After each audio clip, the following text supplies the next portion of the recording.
I'm Marivelle Tarouk. Tonight, they're down 3-0, and the odds are against them. But it's a scenario the Leafs have overcome in the past.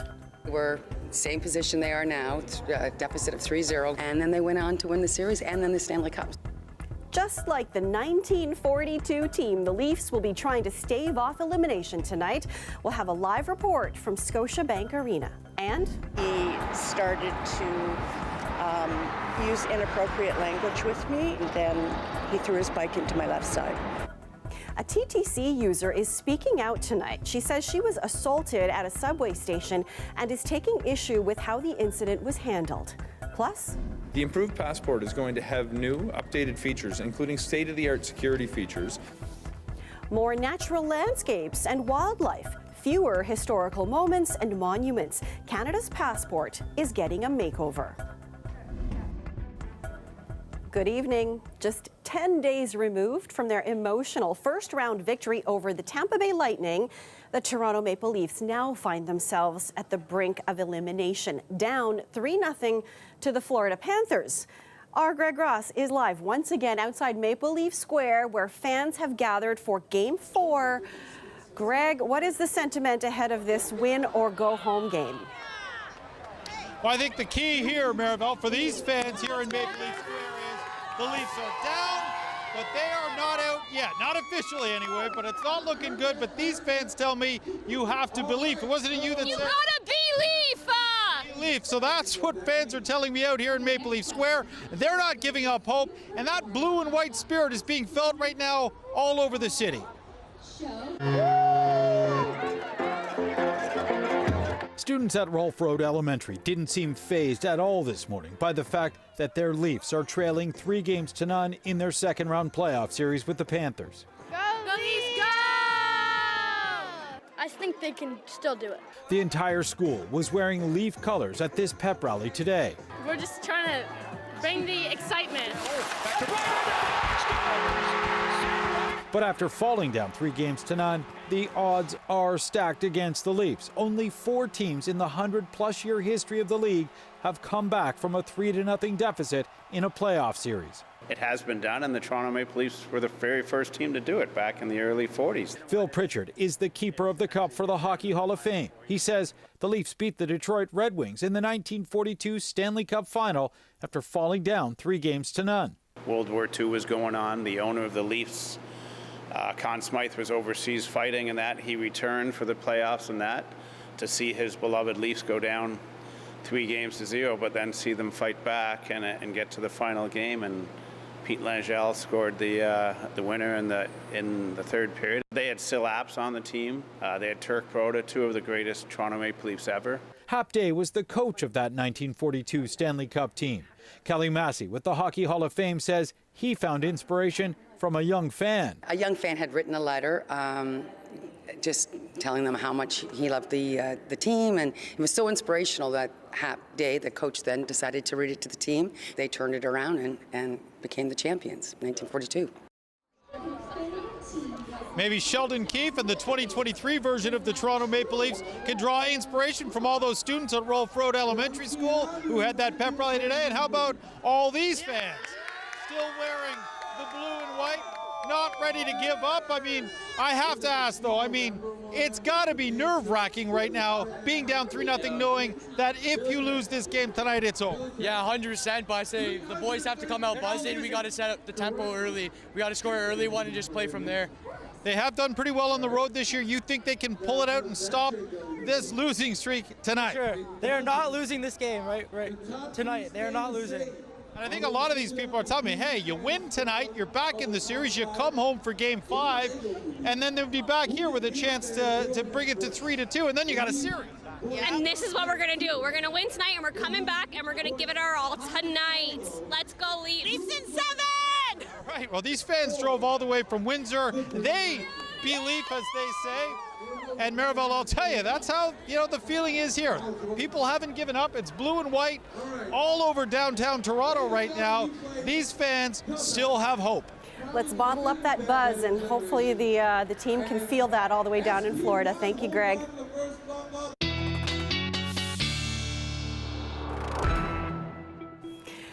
At least there's sun shining on the fans tonight, Colette, unlike a lot of the games where they had to muster all they had to make it through the rain and the clouds. Yes, we had some cool, wet evenings down there at Maple Leaf Square. So these are the kinds of conditions we want to see for those fans. And, you know, with the sun not setting till about 8:30, it means that, okay, even if our daytime high is around 20, how about the current temperatures? They're around 20. Yeah, so even as we get towards the end of game time, we're still going to have those temperatures there in the upper teens. So it will be comfortable. And then things will start to cool off through the overnight hours, but not cool as this morning. I think we'll hold in double digits. So those winds, that south to southwesterly flow kicking in. And as it does, as we go into tomorrow, that's when we're going to start to see those temperatures getting a little bit warmer. So the heat's going to be building as this ridge of high pressure still in place. You see just a little bit of cloud cover, and that's it, a little bit, because this very broad ridge of high pressure means everything's either having to go around it, or as it approaches, we do see a lot of that precipitation kind of drying up in the upper atmosphere. A slim chance as we go into the end of the week of eastern Ontario getting a few sprinkles, southwestern Ontario on Friday a few sprinkles, that chance there, but slim there as well. So tonight, 11 degrees for the low, 24 tomorrow. And when I come back, we'll take a look at a different scenario where you can really see that forest fire smoke from the west and how it's impacting us here in the east, Maribel. Absolutely. Still a very big story in Canada. Thank you, Colette. You're welcome. Well, there may be a race for mayor underway in Toronto, but it's business as usual at City Hall. Today, councillors were looking at ways to create more housing by allowing the construction of multiplexes. Ali Chiasson tells us what happened. Multiplexes can come in many different configurations. What appears to be a single-family home or mid-sized building divided into multiple units. Built within allotted height restrictions of any given neighborhood, multiplexes increase density, something that can get NIMBYs riled up. Just look at all the areas that exclude them. Large swaths of Etobicoke, North York and Scarborough are only zoned for single-family or semi-detached housing. We have questions to staff. This is on the multiplex study.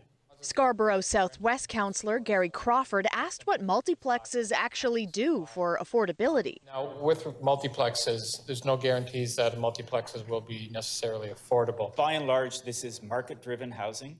Where it will have more affordable attributes are situations where families decide to create units in their house for family members. But it is a market-driven exercise in actually increasing the supply, the choice, the opportunity for housing. That's what this is about. Today's debate is about zoning for multiplexes citywide, with a maximum of 4 units and a possible 5th in the form of a laneway suite. I see this as a major change, and it might be something that the Torontonians would want to have a say in. Don Valley East councillor John Burnside asks whether this should wait until after we elect a new mayor. Would there be a huge impact if we waited till July to make our decision? So through the speaker, our advice is for the city to pull as many levers as it can, as quickly as it can.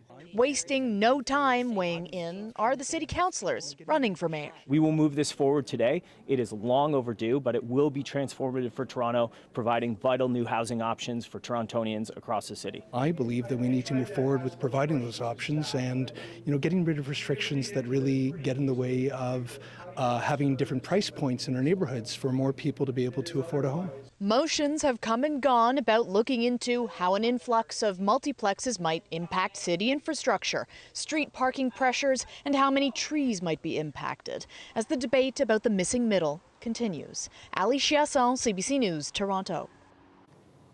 Dozens of Minden residents traveled 2.5 hours by bus to Queen's Park today. They want the government to save their hospital's emergency department. It's set to permanently close at the end of the month. Loretta Redekop has the details. It's a quiet community now, but residents say it's bustling in summer when the population triples. Just before that, June 1st, the local hospital emergency department is set to close. This local counselor, who also works in a restaurant, says the decision came as a surprise last month, even to the mayor. I'm very scared for our residents. People are going to die. I really do believe that. The hospital has no inpatient beds. At the small ER, they stabilize trauma patients, then send them to larger hospitals. The closest other site is Haliburton, around a 25-minute drive away. Today, dozens of Minden residents came to Queen's Park, armed with more than 17,000 signatures. So many with their own stories of needing the Minden Hospital. For 6-year-old Kinsley, her heart started racing during a dance practice. She was at over 280 beats per minute, and her chest was just exploding. What did it feel like? Boom, boom, boom, boom, boom, boom. Some seniors say they moved to the community in part because of the hospital. I don't have a family doctor. My wife doesn't have a family doctor. There's no walk-in clinic, and we're going to lose our emergency. They also spoke inside Queen's Park, including Norman Bess, who says he had a heart attack 6 years ago and credits the doctor and the hospital for saving his life. Would not be here today. So they're taking away something that people need. Haliburton Halton Health Services runs both the Minden Hospital and the one in Haliburton. It says it decided to consolidate services at the larger hospital, citing staffing shortages, and says it looked at all options. The Minden Hospital is not closing. That was the health minister in question period. But for some, it will be a hospital in name only, with a long-term care home, physiotherapy and diagnostic testing, plus some programs, such as one on diabetes. These are local decisions made by local leadership, local hospitals. The opposition says the minister can intervene. Give us a 1-year moratorium. That's all they're asking for. It is 100% within her power to grant it to them. And the residents say their petition keeps growing. Lorenda Redicop, CBC News, Toronto. A man is dead after an officer-involved shooting in the East End. It happened early this afternoon. Ontario's police watchdog has taken over the investigation. Patrick Swadden has more from the scene.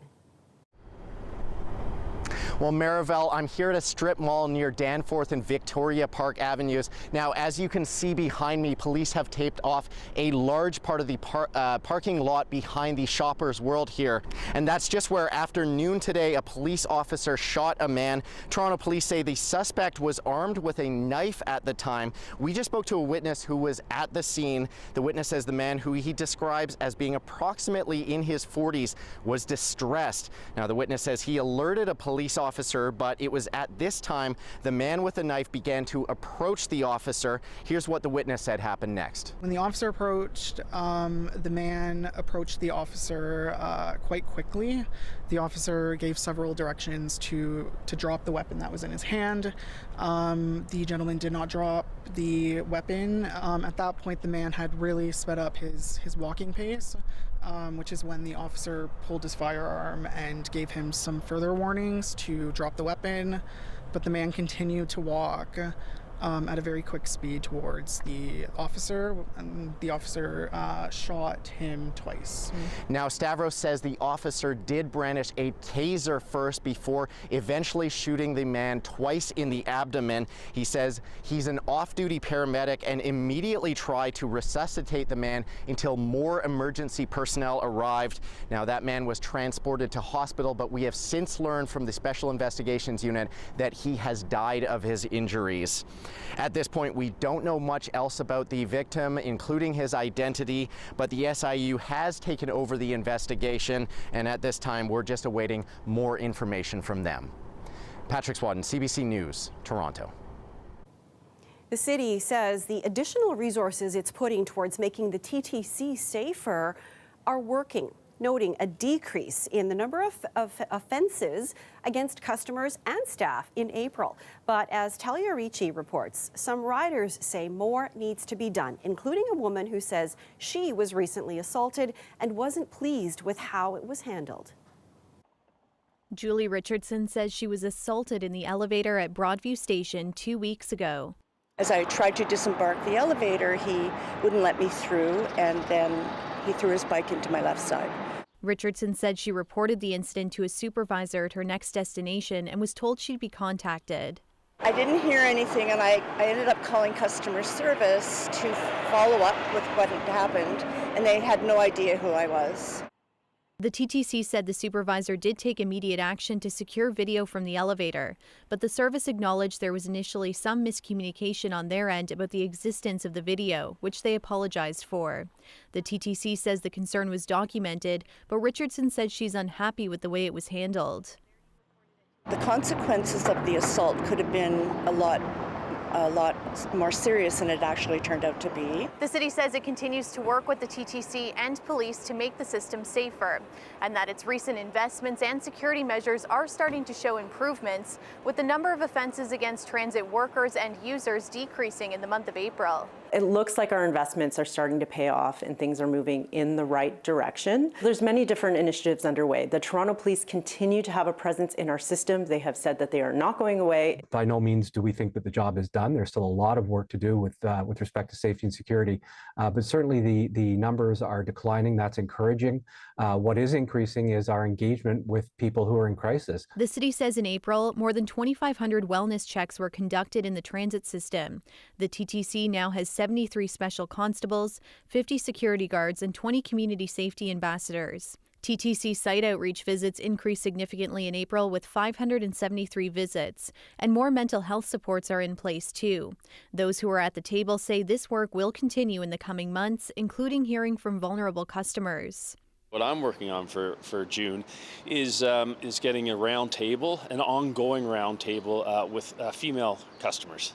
Because from what I've heard and relationships that I've had and things I've seen is that women have a different experience on the TTC. All of this sort of community outreach work will continue throughout the course of the year as we sort of really prepare for next winter. Because one of the things that we do know about people sheltering on public transit is it tends to be cyclical and tied to the weather. The city says a dashboard showing TTC security metrics will be made available to the public in June. Talia Ricci, CBC News, Toronto. A man accused of selling a potentially toxic substance to people at risk for suicide made a court appearance this morning in Brampton. Police arrested Kenneth Law last week as part of their investigation into sudden deaths linked to sodium nitrite. Law is accused of selling the chemical to people online. He's charged with 2 counts of counseling or aiding suicide in connection with 2 Toronto area deaths. Police are also looking into similar cases across Canada and worldwide. Megan Fitzpatrick has more from outside the courthouse. Kenneth Law made another brief court appearance here in Brampton today. He made one yesterday as well. Yesterday, his case was adjourned until this morning, and now this morning, his case has been adjourned yet again, now until next Monday. Kenneth Law appeared by video link, not physically in the courtroom, but appearing by video from a cell, and he remains in custody, and the next court appearance is when potentially a date will be set for a bail hearing. That has not happened yet. He has been in custody since his arrest on May 2nd by Peel Regional Police. He is facing 2 charges of counseling or aiding suicide. Peel Police say they launched an investigation at the end of March following the sudden death of a resident in this jurisdiction, and they allege and they believe that that individual consumed sodium nitrite that was bought from an online business linked to Kenneth Law. And Peel Police allege that Kenneth Law was marketing this product to people at risk of self-harm. The product itself is legal, but it can be potentially deadly if people consume it in certain quantities. These are just allegations at this point. Nothing has been proven in court, but those are the charges that Kenneth Law is facing. And Peel Police are working with other police agencies across the province, across the country, and even internationally as they continue to carry out search warrants and continue this investigation. They say they're looking into over 1,200 packages that they say were mailed out by Kenneth Law to more than 40 countries. Not clear how many of those packages may have contained this substance, but now we're learning that other police agencies are reopening some cases of sudden deaths in their jurisdictions. Toronto Police have confirmed that. Durham Regional Police telling CBC News that they're working with the Office of the Chief Coroner to review sudden death investigations where sodium nitrite was deemed to be the cause of death or a contributing factor. Police agencies are also carrying out wellness checks on individuals at the request of Peel Police, where Peel Police believe those individuals were clients of Kenneth Law's businesses who may have also purchased this product. Halton Police, for example, confirming they've carried out a few checks in recent days. So the investigation continues and the custody of Kenneth Law continues. Again, his next court appearance now due to be next Monday, again here in Brampton. Megan Fitzpatrick, CBC News, Brampton. A man is dead following a collision with a transport truck while driving the wrong way in Brampton. At around 3 o'clock this morning, the OPP were notified of a vehicle that was reported traveling northbound in the southbound lanes near Highway 407. Officers in the area patrolling for the vehicle were unable to locate it. We were then notified of a collision. A southbound transport truck collided head-on with the vehicle that was traveling the wrong way. The driver of the car, a 30-year-old man from Oakville, was pronounced dead at the scene. There are no details about why he was driving the wrong way. A Caledon house is badly damaged after a car crashed into the garage. The collision happened just before 8 a.m. at a home on Orsi Road. Police say the vehicle crashed into the house, causing a fire in the garage that spread to the rest of the building. Residents of the home were not injured. The cause of that crash is under investigation. Toronto police are investigating a fatal early morning shooting in Etobicoke at a condo building near the waterfront. Linda Ward has more from the scene. Around 4:30 this morning, residents of this building called condo security when they heard what police call a violent interaction, followed by a loud bang coming from the 26th floor. Security investigated and found a woman who had been shot. Residents of this building say they saw the police response. I woke last night. I heard a bunch of sirens around, I think it was 4 to 5 a.m. I woke up and I saw that there was a bunch of police officers and I saw them all rush in, which is quite unusual for a police presence. And then I saw an ambulance turn up. Police arrived and found the woman who had been shot, and emergency responders tried to save her life, but she died here on scene. Now, police aren't releasing any information about the woman who had been shot. As for the suspect, they say a man was seen fleeing this area. It appears police were able to track their suspect because earlier today they expanded their search to this building here across the street and a wooded area and dumpster on the corner. Now, there are many security cameras, really one every few meters throughout this area. But residents here say there have been recent problems in this community and they still don't feel safe. I haven't personally experienced violence, but I do see cops' cars a lot around this area. Police haven't released any details about what led to this woman's murder. There's no word yet on any arrests. Linda Ward, CBC News, Toronto. A 15-year-old boy who was rushed to hospital after trying to climb a moving subway train has died. On May 1st, Toronto police were called to Warden subway station for a report of unknown trouble. When officers arrived, they found a boy without vital signs. Police say he hit his head while trying to climb on top of a subway car as it was approaching the platform. Today, police confirmed the boy died 2 days after the incident. The investigation found the cause to be misadventure.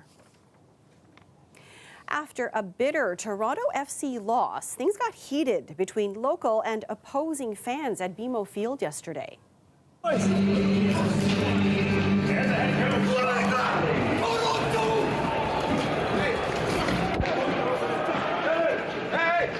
This fight led the Montreal club to close its visitors fan section for Saturday's rematch. CF Montreal called the fight unfortunate and unacceptable and says violence will not be tolerated at Saputo Stadium. The team says Toronto FC fans who bought tickets for the game will be refunded. Toronto FC is also investigating the incident. Canada's passport is changing. Ottawa revealed a new design today. It comes with enhanced security features, but as Olivia Stefanovic tells us, its new images are drawing controversy. Images of wildlife, a child jumping into the lake, and quintessential landscapes. fill the pages of Canada's new passport. We want to celebrate our diversity and inclusion. We want to celebrate our natural environment. Oral questions? But the attempt to modernize the travel document generating political blowback. Why will the Prime Minister not stand up for our history, get connected to reality, and keep the images in our passport that make us so proud to be Canadian? The fact is, Mr. Speaker, the Conservatives have always disrespected veterans while they wrap themselves in the imagery. We're going to continue to deliver for the veterans every single day. Wind turbines, polar bears, and owls replace historical scenes and icons introduced by former Conservative Prime Minister Stephen Harper's government, including the National War Memorial and Terry Fox. Erasing Canadian history. When you want to know where you're going, you have to know where you're from. The Royal Canadian Legion says it's particularly disappointed over the removal of the Vimy Ridge Memorial, an image that the Legion says signifies the sacrifices made for the very sort of freedom the passport provides. So there's a couple images here. This new Democrat MP is happy to see more diversity, but not at this cost. That's unfortunate, that really is, because both Terry Fox and veterans are very important to our identity as Canadians, so I'm sorry to hear that. You should not read into it that there's some criticism or dissociation with our nation's heroes or our veterans. The immigration minister says the new design is needed to improve security. We wanted to have a wholesale change as part of the security features for the new passport, which makes it harder to counterfeit. The current passport is still valid for up to 10 years. The government says the new version will start rolling out later this summer. Olivia Stefanovic, CBC News, Ottawa. Tensions are growing over renewed violence between Israel and militants in the Gaza Strip. Israeli strikes targeting Islamic Jihad leadership have been met with barrages of rocket fire, and there are fears of an extended round of back-and-forth attacks. Margaret Evans has the latest. Gaza's skyline, once again dotted with plumes of smoke left behind by Israeli airstrikes, along with sound and fury. On Tuesday, Israel targeted 3 senior Islamic Jihad commanders in Gaza, accusing them of planning attacks against Israel and calling the strikes pinpoint. But at least 10 civilians, including 4 children, were also killed, according to Palestinian authorities. This morning, there were more airstrikes, aimed, according to Israeli officials, at weapons bunkers and launchers. Islamic Jihad responded by firing hundreds of rockets towards Israel, leaving Palestinians bracing for a response. There is general anxiety, says this 30-year-old Gazan. As you can see, only a few people are on the streets. They certainly feel that a war is coming. There's tension, whether here or among the Israelis. It's the same feeling of fear. In Israel, air raid sirens sounded from Ashkelon all the way to Tel Aviv. Many of the rockets fired from Gaza were intercepted by Israel's Iron Dome defense system, and Israelis were told to stay close to their bomb shelters. It's frightening for us to run to shelters, and I think it's terrible for Palestinian children who don't have shelters as well. Tensions escalated last week after the death of an Islamic Jihad leader on hunger strike in an Israeli jail, prompting cross-border attacks from the Gaza militant group, answered by Israeli airstrikes. Hamas, Gaza's ruling militant group, has backed Islamic Jihad, but so far reportedly not engaged itself. But it is a cycle that can easily get so much worse all too quickly. More than 2 million Palestinians live in the narrow Gaza Strip, under an Israeli and Egyptian blockade imposed 17 years ago now. Margaret Evans, CBC News, London. Pakistan's former Prime Minister Imran Khan has pleaded not guilty to corruption charges a day after he was arrested. The incident sparked a second day of violent protests in parts of the country. At least 8 people have died in the demonstrations, and police say 1,000 of Khan's supporters are in custody. Neha Punya reports from New Delhi. A day after he was dramatically and suddenly arrested, Imran Khan has been presented at an anti-corruption court in Islamabad amid high security. The area surrounding that court in the run-up to his appearance was sealed off and several roads blocked. Inside court, Imran Khan has claimed that his arrest is illegal because he was not shown an arrest warrant until after he was detained. His party is also claiming that he's being denied proper legal representation and that party leaders are not being allowed to meet him. They're calling this a state abduction.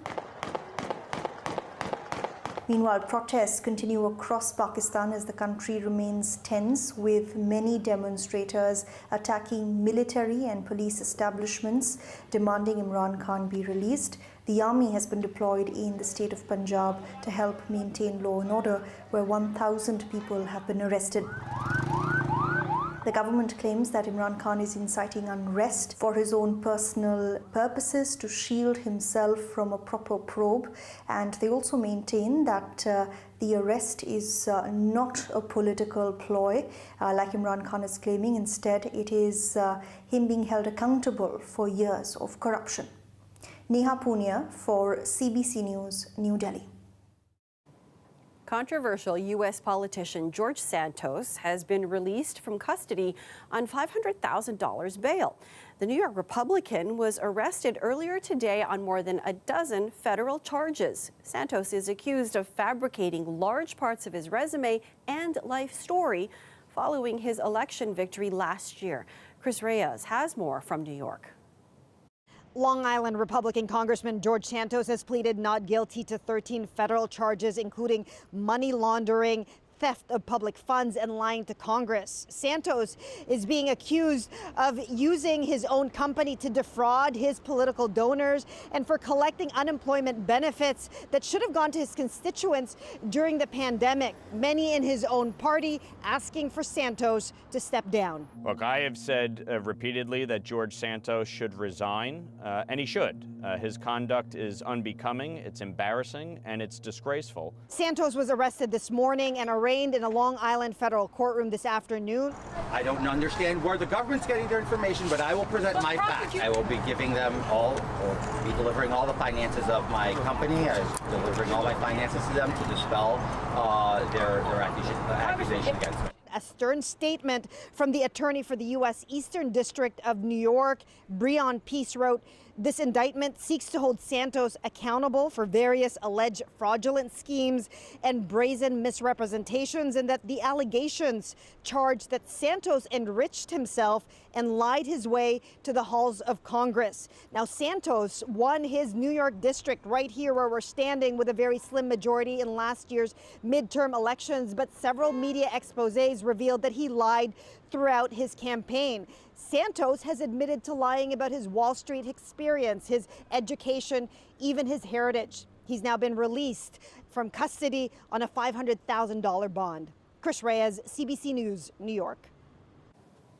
A U.S. policy that allowed agents to turn away thousands of migrants at the border comes to an end tomorrow. The policy, known as Title 42, was brought in during the pandemic. U.S. Homeland Security says the end of the order means tougher consequences for people who cross illegally. Katie Simpson reports from El Paso, Texas. Hundreds of migrants have been living here in downtown El Paso in some pretty difficult conditions. You can see there are blankets handed out by volunteer organizations tied to fences to provide some shelter from the direct sunlight. Some people who've been living here, they've been sleeping directly on the sidewalk. In the past few weeks, there's been a steady increase in the number of people crossing into the U.S. right here to El Paso. And because of that, the shelter system is full, and this is where everyone is gathering for the time being. Now, local officials are deeply concerned this situation is about to get worse after Title 42 comes to an end. It's a COVID-era policy that gave border agents the power to expel migrants quickly because of public health concerns. When that ends at midnight on Thursday, the concern is tens of thousands of migrants who are waiting on the other side of the border, that they may actually cross into the U.S. seeking asylum, and that border agents won't won't have that same kind of power to expel them as quickly. Now, local officials bracing for that influx.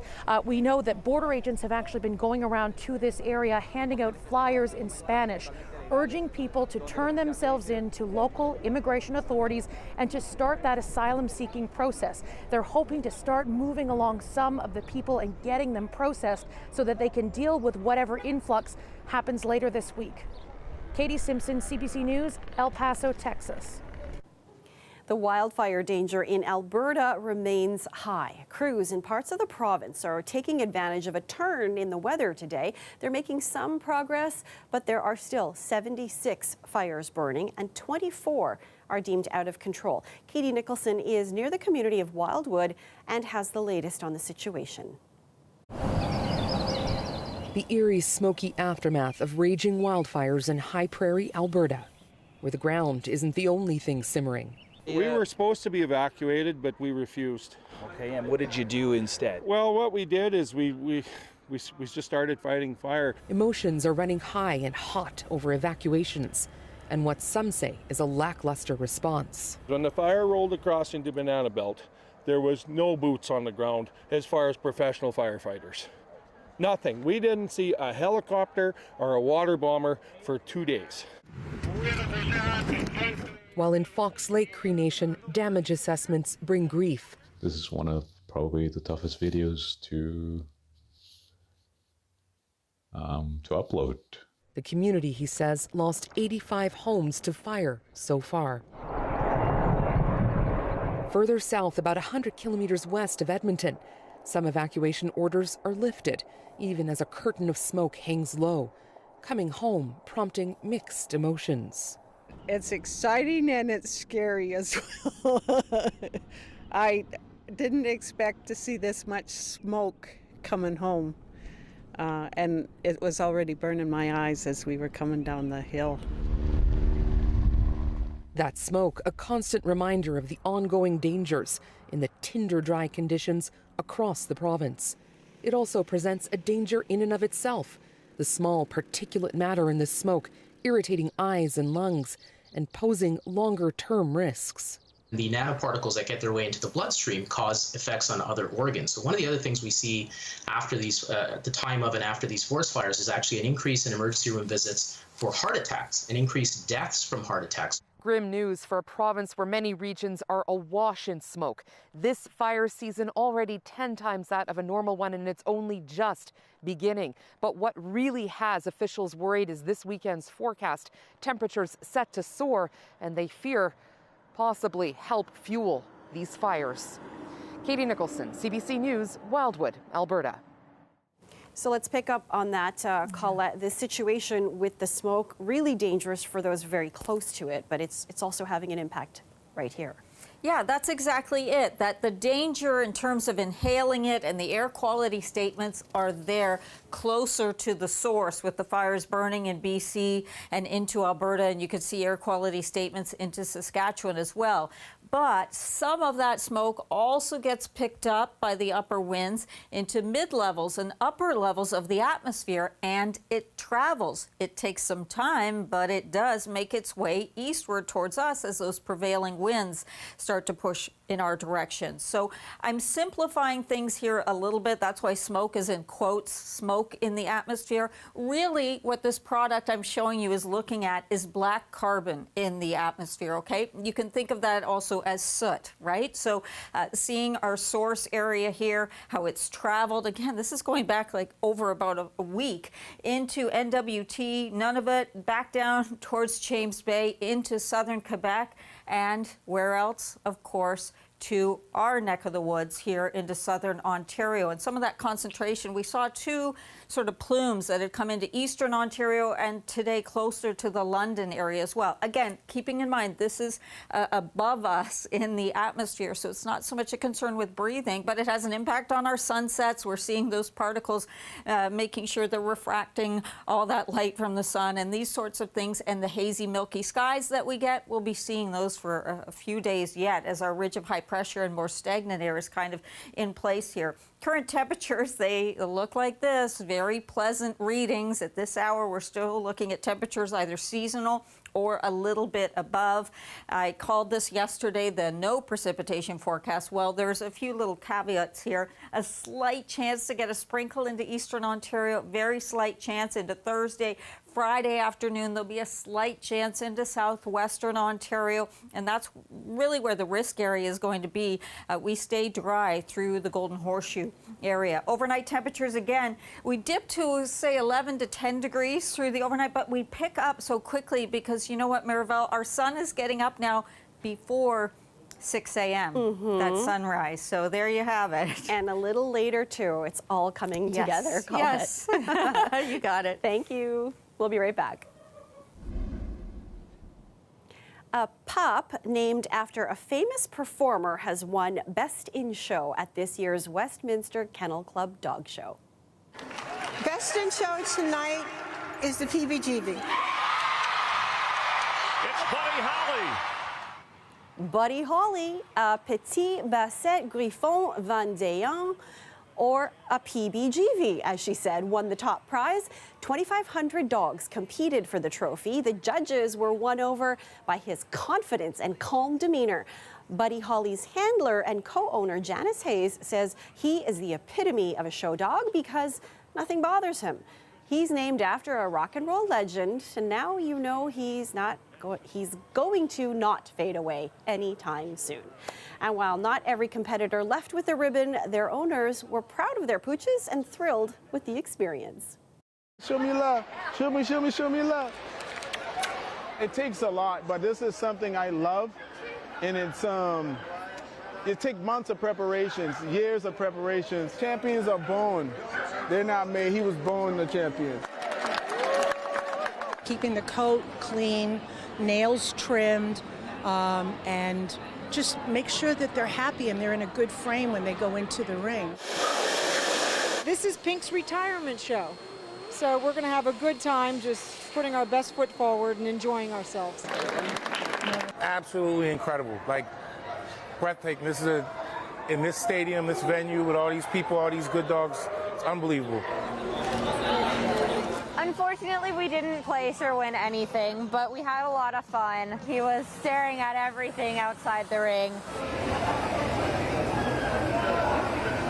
It feels very impressive, you know, kind of different. Like I'm saying, it's the first time me be here at Westminster, and atmosphere on this show totally different from all the shows we go usually.